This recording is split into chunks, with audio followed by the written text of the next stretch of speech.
New Thought Media Network. We are a global broadcast network of positive music, media, and entertainment, inspiring humanity's evolution along the journey of enlightenment and creating a world of love, peace, empowerment, and prosperity for all. New Thought Media Network. Positively inspiring.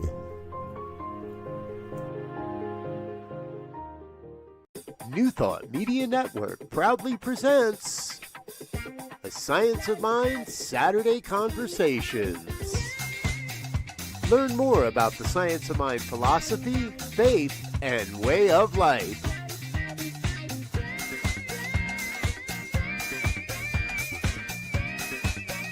Join our team of experts for a weekly deep dive discussion.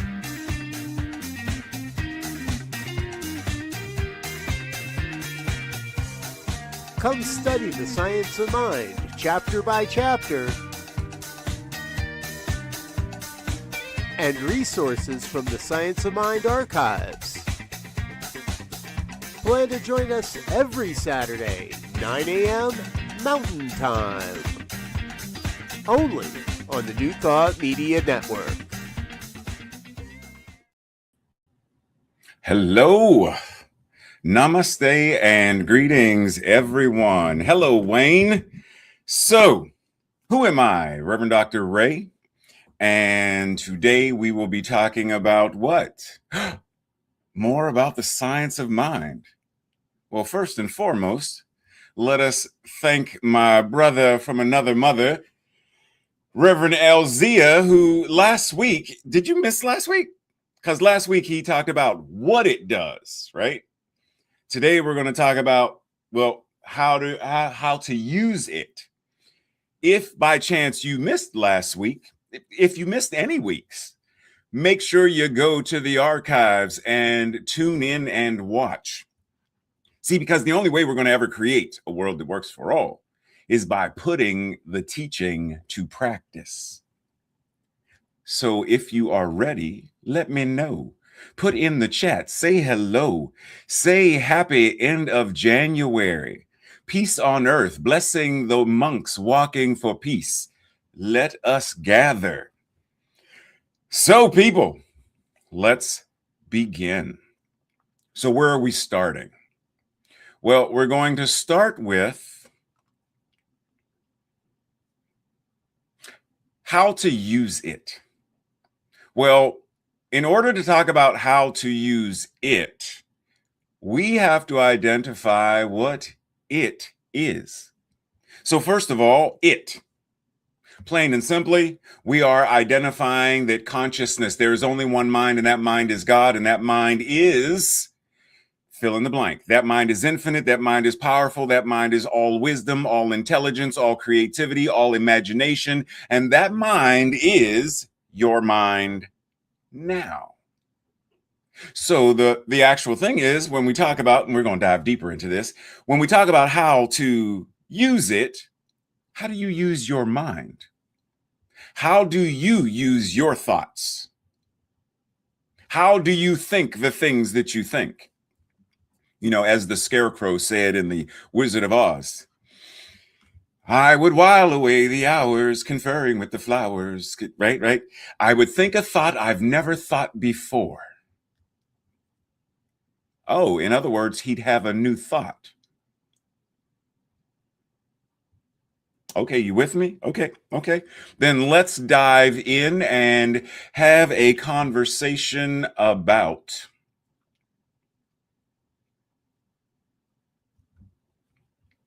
hold on, slight technical difficulty.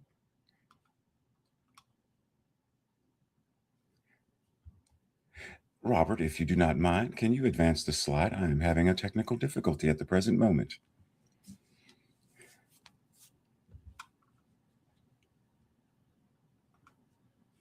Come on. Thank you. So, the beginning of this chapter, Dr. Holmes starts us off right at right there, right at the very beginning. He says, one of the great difficulties in the new order of thought is that we are likely to indulge in too much theory and too little practice. Right off the bat. Too much theory and too little practice. As a matter of fact, we can only know, now here's the thing, we can only know as much as we can prove by actual demonstration. Breathe that in.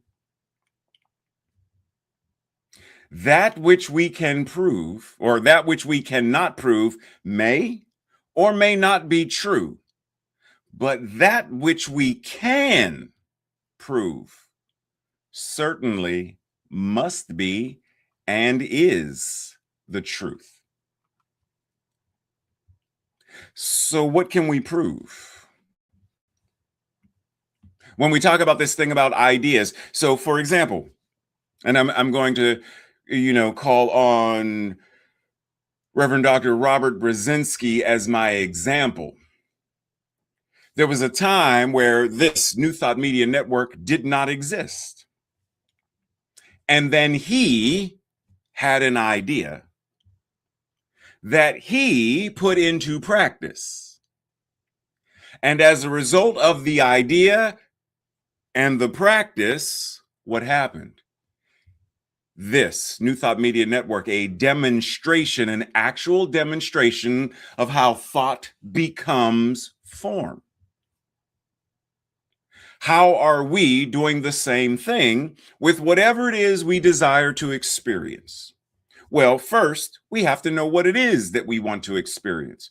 Many of us are operating on a default setting of the collective consciousness. You may have heard the phrase, we are not bound by precedent, but bound by principle. Good morning, Shay, right? Like bound by principle, not precedent. In other words, just because there has always been doesn't mean there needs to continue to be. So I've had conversation with people about, things like war, and people say, well, there's always been war. There will always be war. Then you are bound by precedent, not by principle. Dr. Robert was bound by principle and knew how to take an idea, a vision, a goal, a dream, and manifest it into reality. So once again, as Dr. Holmes invites us, one of the great difficulties is that we theorize so much, but actually practice far too little.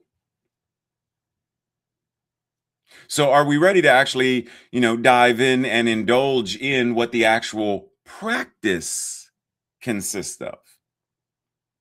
Right? Like that's the question. Are we willing to actually engage in the practice? Because we can't do anything. Oh, wait, pause. Because the funny thing is, we're actually doing the practice. Just the thing is, we're not doing it as effectively as we could. And what I mean by that is, are you, am I, are we thinking individuals? If we are thinking and feeling and acting, then we are already practicing the law of mind in action. We are already doing this thing.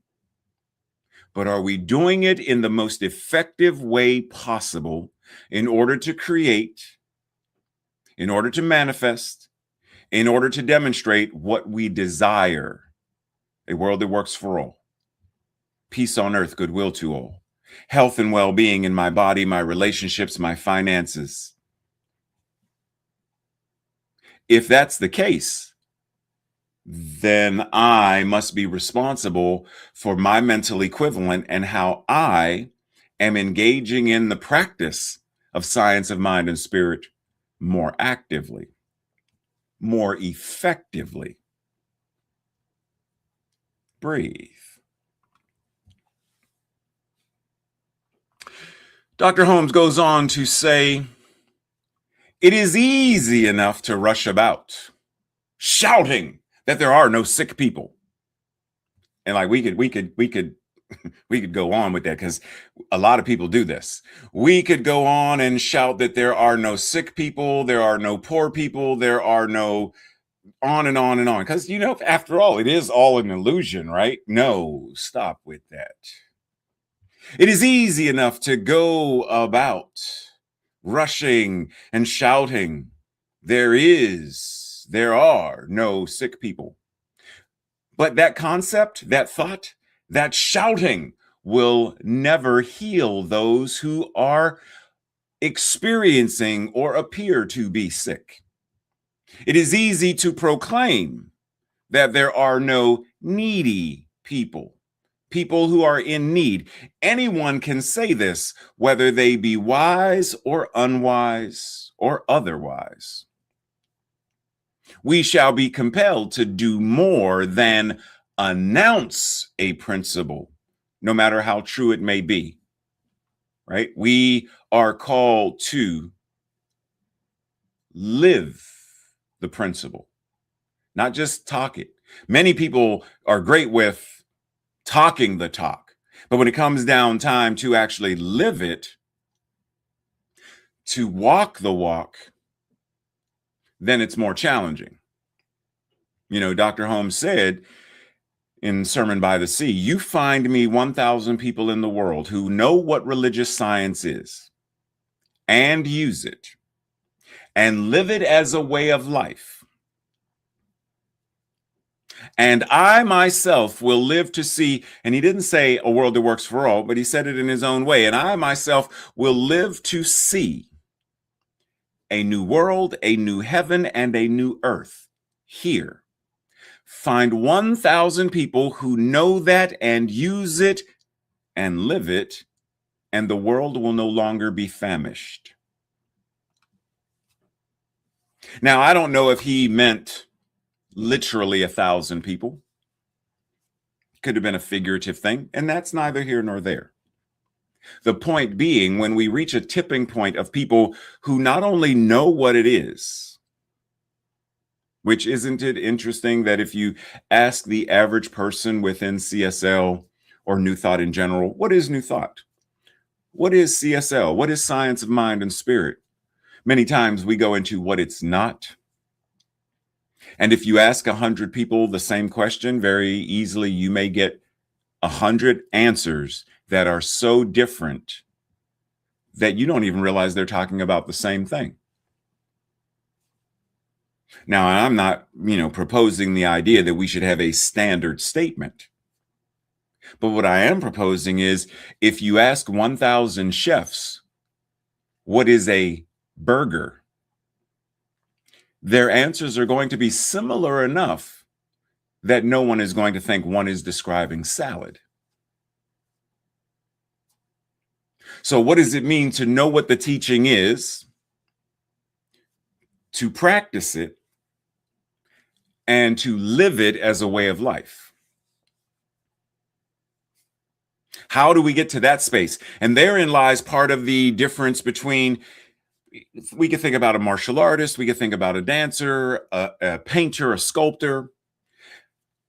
You can become a great technician of a skill, of a talent. But the moment it becomes part of who you are, that's when the artist emerges. You can cook a great meal, follow the recipe, and, I can do all the steps and it's delicious. But when you reach a level of mastery, something else happens. Something magical happens. Something mystical happens that the technician misses. So how do we become artists of this thing called mind, this thing called life? Good morning, Linda. How do we become people who actually live the teaching? And one thing that I often say, in my mind, I conceptualize the era we are in now is Science of Mind and Spirit 4.0. So in my mind, I sort of conceptualize it like Prayer isn't simply something I do. Prayer is how I show up. I don't simply say amen at the end of a prayer or a treatment. My life is my amen. How do I embody the teaching so that no matter where I go, no matter who I meet, even in my hello to someone, I am conferring a blessing of joy, peace, and harmony just in a hello?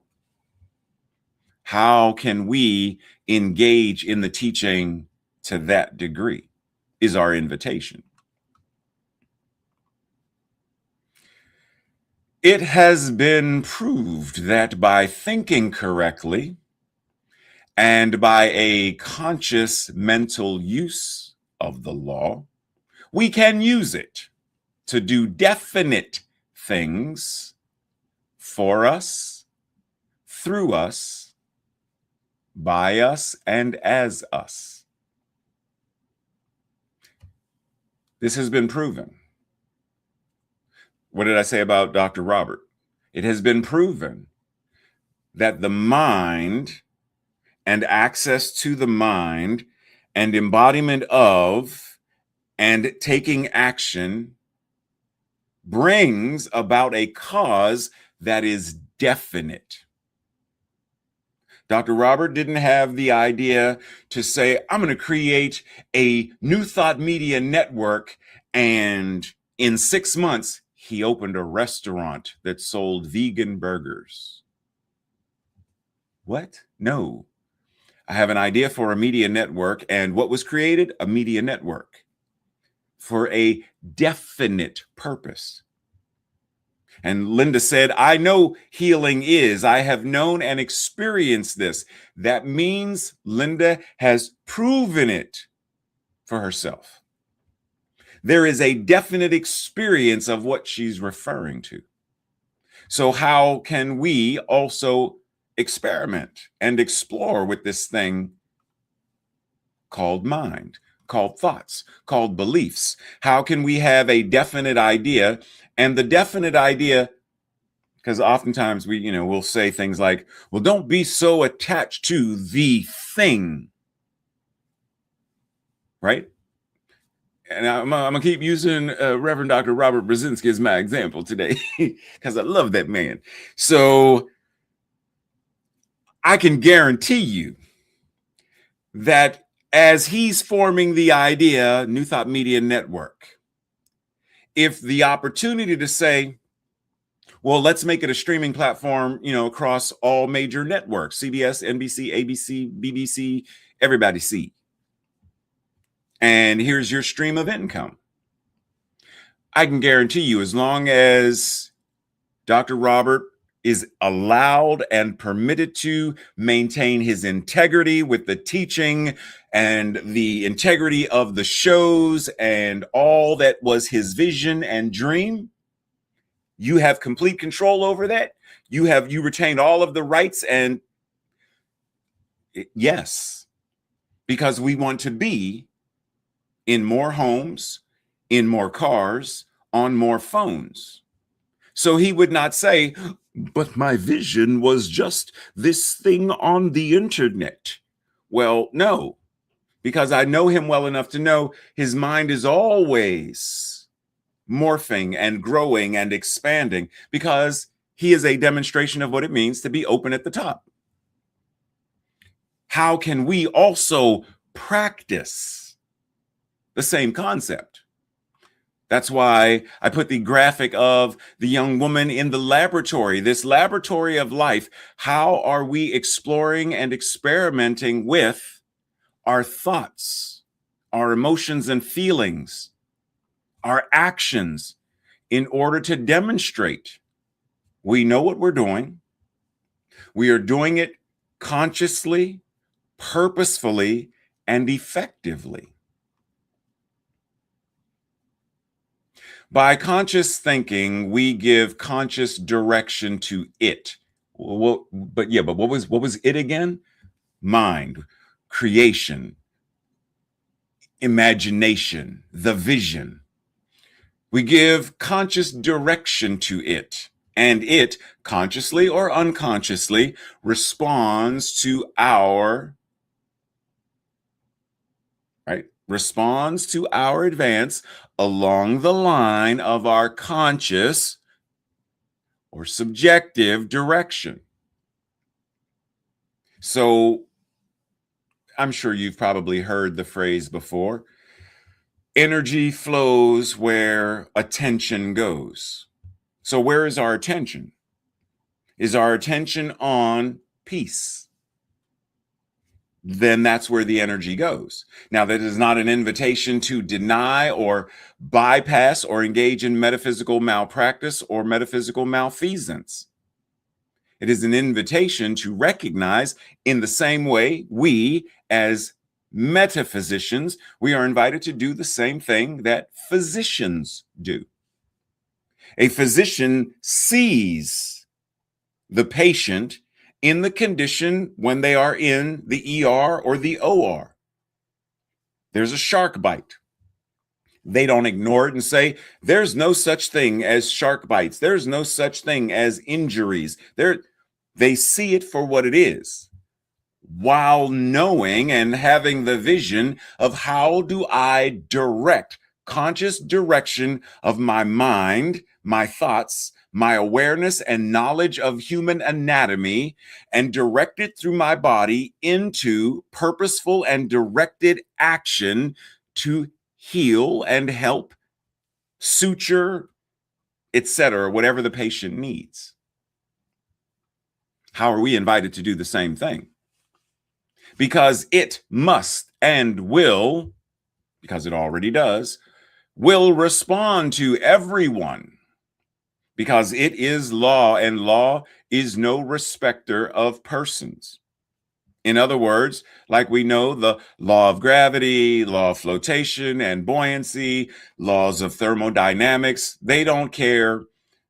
Gravity's not going to pop up one day and say, you know, that Reverend Ray gets on my nerves. I'm going to stop working for him and let him fly off the earth into outer space. The law of gravity works for everybody the same way. Young or old, tall or short, black, white, and other, it doesn't matter. Gravity works. Well, the law works the same way. So whether it is a physical law, what we talk about in the sciences and whatnot, physics and whatnot, or if it's a spiritual law, law is law and it responds accordingly. So how well do we understand the working of the law, how it operates, in order to operate within it more effectively? So I'm going to do a remix of this, but just for the sake of going over it. The practice of the science of mind calls for a positive understanding of the spirit of truth, a willingness to let the inner spirit guide us, with the conscious knowledge that the law of the Lord is perfect. Psalms 19:7. And we must believe this to be a fact. Now, if I were to ask you, what did Dr. Holmes mean when he said that? What does that mean? Well, I often do a remix just for my own understanding when I sit back and say, okay, so if my grandson, when he was 9 and he would watch, my Sunday messages and have conversation about it, and I would often think, how can I say this to him as a 9-year-old in a way where he will understand it? Hence the remix concept. So I started remixing to give myself greater ability in expressing this thing called science of mind. So the remix is: the practice of the science of mind and spirit calls for a life-affirming understanding and application of the spirit of truth, which means we trust the universal wisdom, love, peace, power, etc., to guide, to inspire, to motivate us in ways that change how we show up in the world. Because we have the conscious knowledge that the wholeness, perfection, and completeness that God is also true of us. And we must believe and live as though this were a fact.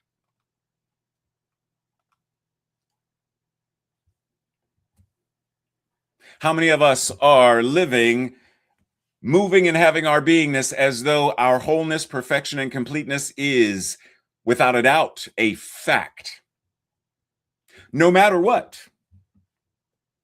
So yes, I'm experiencing back pain or shoulder pain, or I have surgery scheduled for Thursday, or my bank account says, none of that changes the divine fact that you are whole, perfect, and complete. In the realm of the absolute, you are whole, perfect, and complete. The essence of all that you are is whole, perfect, and complete. You are a divine expression of wholeness itself, perfection itself, completeness itself. So we could say it this way. What does it mean to be human? If I have a cold, am I still human? If I have surgery scheduled, am I still human? If I have absolutely no money in my bank account and I end up unhoused, am I still human? There is nothing that can happen to me. There's nothing I could do or say that changes it and somehow turns me into a tree. No matter what, I'm human. Well, no matter what, you are the divine expressing. No matter what, you are whole, you are perfect, and you are complete. The more we can embody that as a lived reality, the more we understand are working in alignment with mental equivalence, the law of mind in action, etc. So pause for a moment and say to yourself, I recognize that I am whole, perfect, and complete. Even if I don't feel it, I acknowledge that it's true. Right? It's the same idea of, I'm experiencing the flu, but I know that my health and well-being is there. That's why I rest and I, drink tea and, some chamomile and because I know healing. I know health and well-being is, so I give myself the space to experience what I experience, to feel what I feel, while also knowing the truth of my being is health and well-being. So once again, the more we understand, the more we embody this idea of being whole, perfect, and complete, and live it, breathe it, speak it, the more we are able to engage our mind, our consciousness in ways that change and transform not only our individual lives, but that of the collective consciousness as well. So once again, here is an example of a young girl in a laboratory, and that is our divine example of, so what does it mean to, and actually, let me go back. What does it mean to be in the laboratory of life? What does it mean to actually use it? So I'm going to give you, some action steps. Number one, identify what it is. It, the one mind, it, the effective use of our mental equivalents, our thoughts, the ways we communicate, our emotions and feelings, and our actions. In order for us to effectively, all four of these pillars should be aligned in a way that gives us greater access to navigating life. In other words, how often have we set New Year's resolutions? Mind. We've shared, Dr. Robert, I have made a New Year's affirmation that I am going to exercise every day. Prior to New Year's, I'm fired up. I'm ready to go. New Year's comes. Dr. Roberts says, so Ray, have you been exercising? No. My actions do not match the energy, the emotions, the feelings. They're not matching the words I spoke, nor are they matching the initial thoughts, because a new thought has stepped in to say, do it tomorrow. A new feeling, do it later. Watch TV today. There's a new Marvel movie on. We are always in alignment with something. We are in alignment with that which is life affirming, or we're in alignment with that which is not. Because once again, the law is going to respond to everyone, no matter what. So how can I effectively align my thoughts, all of my beliefs, etc., the manner in which I communicate, my emotions and feelings, and my actions, so all of them, no matter if you looked at them, if you followed me, reality TV show, New Thought Media Network, it's coming this fall. Let's follow Reverend Ray. So cameras are following me every day, all day long. At the end of a week, will you see all four of these in alignment, or will you see something else? Imagine the cameras are following you. What do we see? Number two, identify the means that it is engaged. How do we engage the one mind? How do we engage our mental equivalents? Well, what are we believing? What are we thinking? What are we imagining? Noting that worry is a form of ineffective use of the imagination. But what if? What if? That's imagination. What if I get on the plane and we're attacked by sharks? That's the ineffective use of the imagination. That's worry. When I used to be a fundamentalist Christian, oh my, we used to say that worry is akin to praying to the devil. What? Yes. So, how are we engaging our thoughts, our beliefs? So if we sat down and had, some conversation, and I say, I'm interviewing you, and I ask you questions. So, Shay, may I ask you a question? And I'm just pointing, you don't have to answer. Shay, can you tell me, what do you believe about? And I pick something, Santa Claus. And Shay shares what the beliefs about Santa Claus are. And then I ask some more probative questions. Well, we're engaging the mind. When I ask someone or someone asks me, what is New Thought? What is Centers for Spiritual Living? What is a practitioner? What is, et cetera, et cetera? That conversation is engaging the mind, engaging the mental equivalence. We are training ourselves. We are exercising the muscles of consciousness. How do you create a world that works for all? Well, before we figure out how to create it, what is it? Have the conversation. What does that mean? What does it entail? What does it mean to you? Have the conversation. That's how we engage the mind. Examine, why do I believe what I believe about this? Why do I believe what I believe about that? Can I change that belief? Is that an effective belief?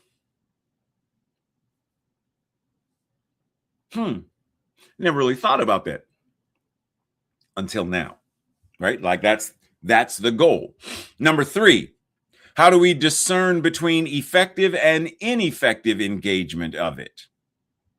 Are the beliefs, the thoughts, the imaginings, etc., are they all aligned with what you want to experience? Do you want to experience happiness? What does that mean for you?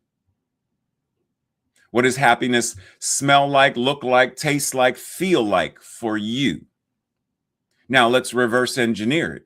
If happiness, based upon that criteria that you named, what thoughts will lead you there? What forms of communication will lead you there? What emotions and feelings will lead you there? What actions will lead you there? And when we understand what this is, and I mean truly understand, then this is able to be there even when other things show up that may appear to be the contrary, to be in opposition. For example, a couple of years ago when I was diagnosed with prostate cancer, there were all the feelings and all the things about, could this be the end and yada, yada, all that stuff. Yes, because it comes up with, thoughts of being human. But then because I do my practice, my mind is able to be in a space of, I'm good, no matter what. I have joy, even in the midst of, I don't know what to do. I don't know what's next. I don't know how to, even in the midst of, I almost died. Even in the midst of the joy, the gratitude, it's still there. In the same way that my being human is still there, no matter what. No matter what I don and put on for Halloween, when we're doing our Halloween stuff in the neighborhood, doesn't matter what mask I put on, doesn't matter what costume I put on. What's actually there? A human being. That human being is a divine expression of God, the universe, source. So it is possible, both and. And then number 4, do it. Start thinking, start believing, start visioning, start praying, start imagining, start communicating, feeling, and doing all of the things that are aligned with the desired experience. As I gave the example before, Rev Dr. Robert had a vision, New Thought Media Network. He didn't simply sit back and say, yes, let's create New Thought Media Network. So I'll do it tomorrow. And then tomorrow came and went, and next week, there's meow, meow, meow, meow, meow, 3 weeks from now. Rev Dr. Robert said, okay, cool. This is what came up. Let me vision. This is what now came up. Prayer. This is what now came up. Team, gather, board, logos, create, connections, manifestation. He did it. He took the idea, went through the practices, action became form. And in the beginning was the Word, and the Word was with God, and the Word was God, and the Word became flesh. How do we take the Word as thought? The Word as literal communication, the Word as emotion and feeling, and the Word as action, and bring about the divine manifestation of whatever it is that we are choosing to create individually and collectively. Dr. Holmes tells us that if we change the consciousness, then the false condition will disappear.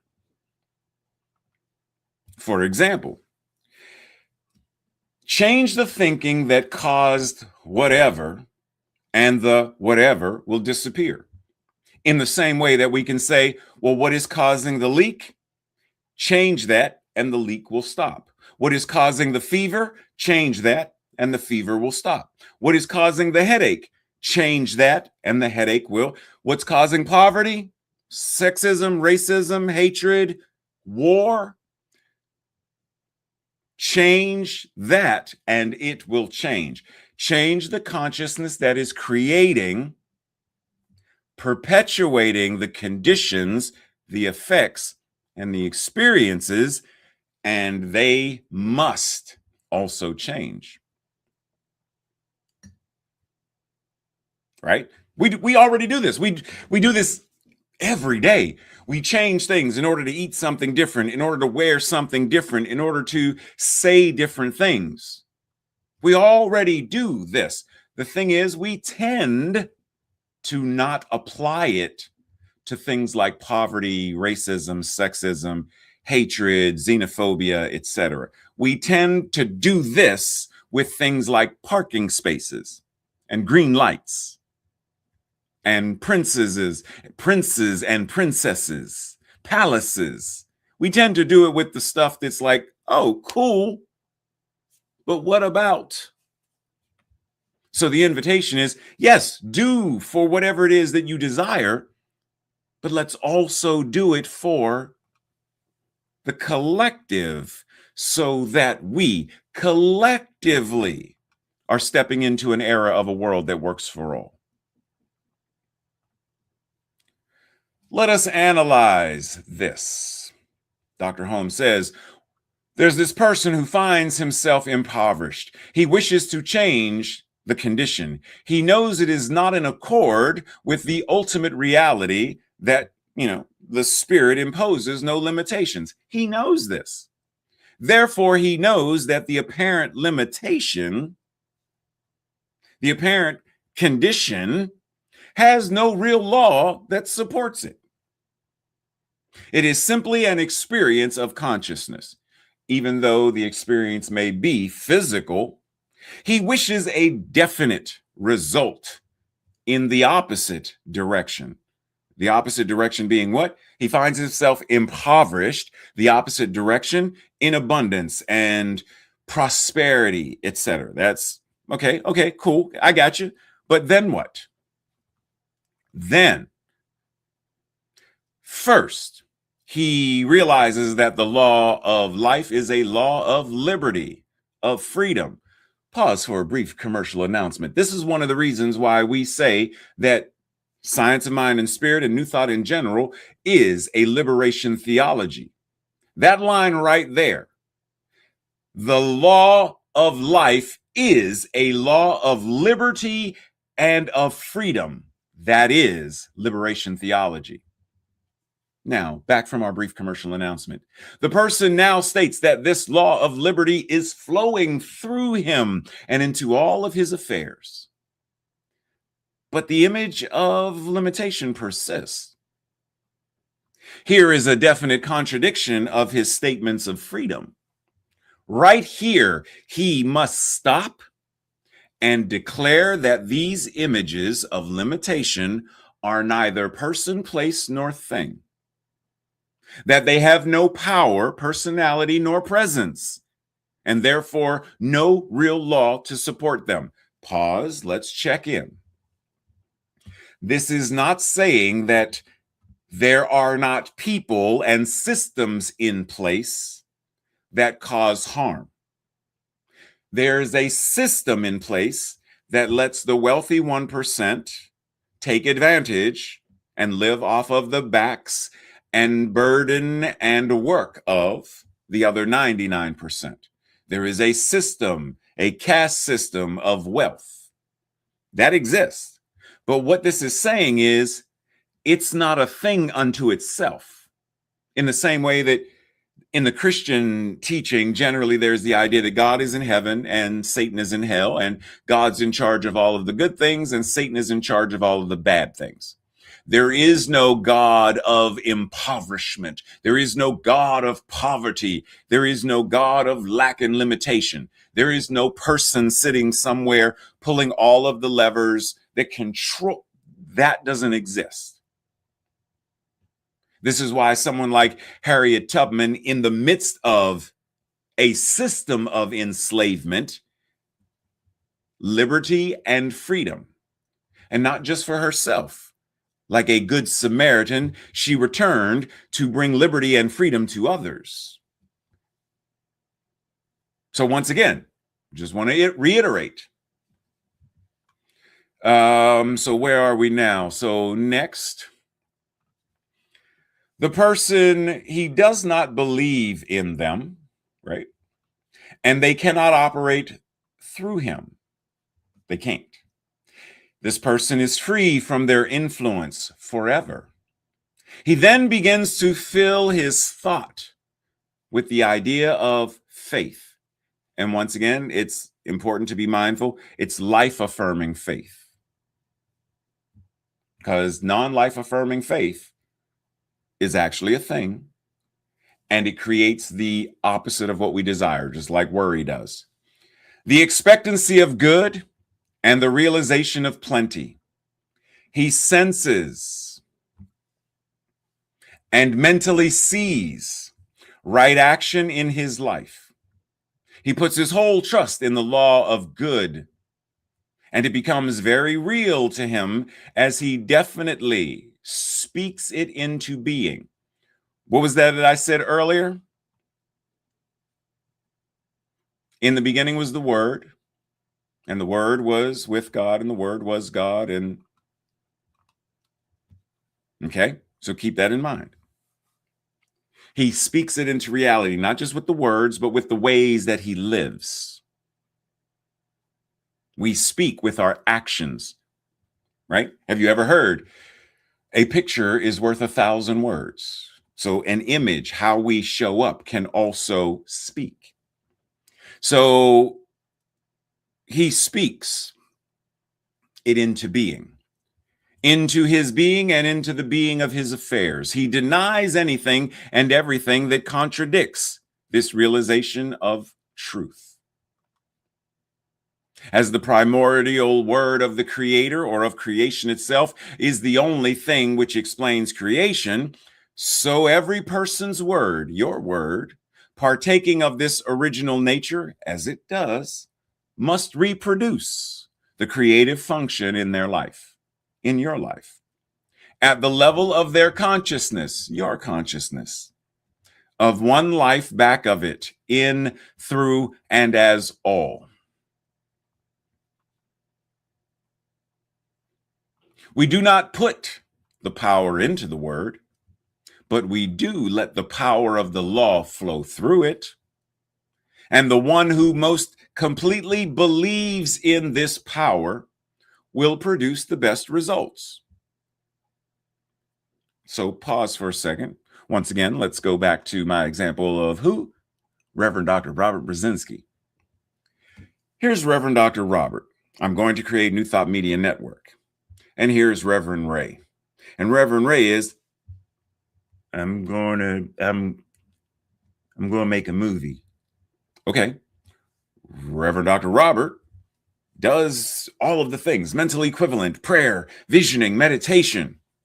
Reverend Dr. Ray twiddles his thumbs and plays some video game on his phone.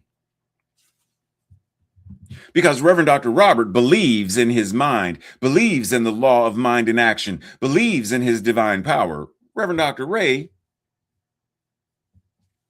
believes that this is a really fun game. So once again, the one who most completely believes in this power is the one who will receive, the one who will produce, the one who will manifest the most effective and best results.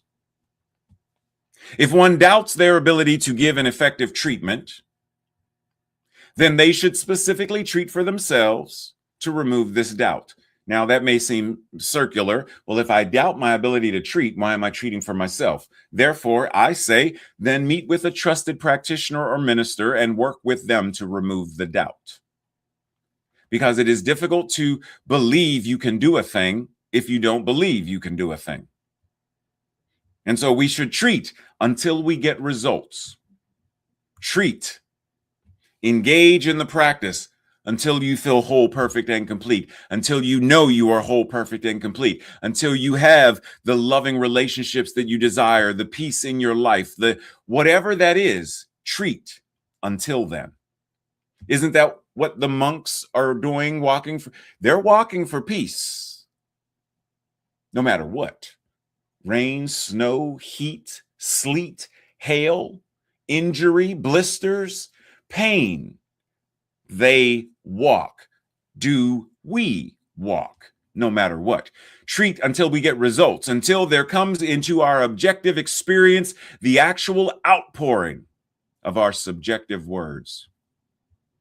Because the practitioner consciously removes the apparent obstruction and leaves the field open to a new influx of spirit. They resolve things into thought, dissolve the non-life affirming appearance, whatever the condition may be, by recognizing only perfection. The practitioner, just like a medical professional, an artist, a mechanic, a pilot, etc., must know that their word, expression is life, being the activity of truth, removes all obstructions, all beliefs in the opposite of what they know is possible from the pathway of the individual that they are working with. Breathe. So, the very first thing in review before we close out, how do you use it? So, what is it? The one mind. Your thoughts, your beliefs, your consciousness. How do you actively identify, there's this thought that I have about money? Identify it. Discern, is it life affirming? Is it in alignment with what you desire? Do you catch yourself saying things like, well, money doesn't grow on trees? Do you catch yourself being semi-hypocritical in saying to one person, well, if you can't get to convention, just pray for more money? It's because you have scarcity consciousness. And yet, I, as a minister, am not doing the same thing when it comes to congregants and funds. Wait a minute, I can tell you to do it, but so be very mindful and conscious of what is it and how am I engaging it? How am I discerning and putting it into practice? And then thoughts, words, communication, emotions, and feelings. Now, how am I showing up as a living embodiment of it? Do my actions show you what I believe? Do my actions demonstrate what I feel? Do my actions demonstrate what my consciousness is? When all of those are firing together, all pistons are running and the machine is operating superbly, exquisitely, then we have stepped into a realm of, now we are artists of this thing called science of mind and spirit. Breathe. So, this concludes this section of the book. Next week, we have the amazing and honorable Reverend Dr. Robert Brzezinski, who will be introducing the next section, the chapter on In the Beginning, God. So be sure to tune in. Be sure to share, click like, share with friends, family. Come on now, you've been here long enough. And if you're new, welcome to the family. Welcome to the organization. Welcome to the channel. Tune in and watch often. Blessings, much gratitude. Thank you. Thank you, Shay. Appreciate you too. Blessings all. Be well. And until next time, live long and prosper. Please help us say thank you to all of our organizational sponsors, including the Hefferland Foundation, Affiliated New Thought Network, International New Thought Alliance, Science of Mind Archives and Library Foundation, Center for Spiritual Living Denver, Center for Spiritual Living Midtown, New Thought Philadelphia, Center for Spiritual Living United Life, Sunshine Cathedral, Planned Happiness Institute, Summit Center for Spiritual Living, One Heart Retreats, Universal Joy Center, Unity Kitchener, Unity Spiritual Center Ottawa, Home Center for Spiritual Living, Satya Center, Begin Within Ministries, Center for Spiritual Living North Jersey, Unity of Savannah, and the Center for Spiritual Living Seattle, as well as all of our individual donors. On behalf of New Thought Media Network, thank you, and please like, share, and subscribe. New Thought Media Network, come be you.